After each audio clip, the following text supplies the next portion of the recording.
ഓം നമഃശിവായ. 2025 May മാസം 18-ാം തീയതി, കൊല്ലവർഷം 1200-ാം ആണ്ട്, ഇടവമാസം 4-ാം തീയതി രാത്രി 9:30 രാഹു മീനം രാശിയിൽ നിന്നും കുംഭം രാശിയിലേക്കും കേതു കന്നി രാശിയിൽ നിന്നും ചിങ്ങം രാശിയിലേക്കും രാശി മാറിയിരിക്കുകയാണ്.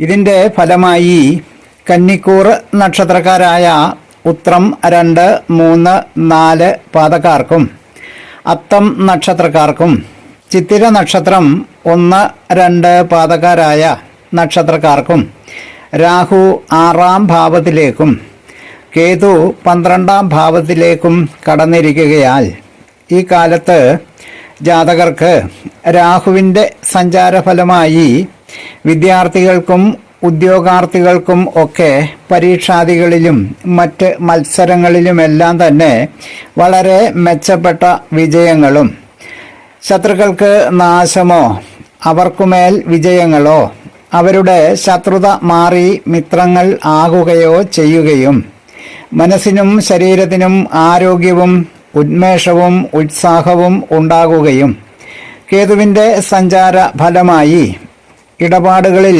വളരെയേറെ ശ്രദ്ധയും സൂക്ഷ്മതയും ഉണ്ടാകുന്നില്ലെങ്കിൽ ധനനഷ്ടവും സാമ്പത്തികവുമായ നഷ്ടസാധ്യതകളും, കാലാവസ്ഥാ വ്യതിയാനം കൊണ്ടോ ഭക്ഷണശീലങ്ങളിലെ അപാകതകൾ കൊണ്ടോ രോഗാദി പീഡകളും അലട്ടുവാൻ സാധ്യത കാണുകയാൽ ആവശ്യമായ മുൻകരുതലുകൾ എടുക്കേണ്ടതാണ്.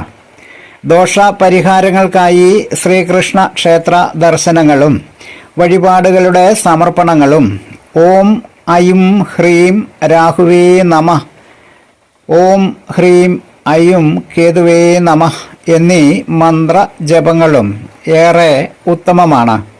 മോഹനൻ ജ്യോത്സ്യർ, ജ്യോതിഷ ആചാര്യ. ഓം നമഃശിവായ.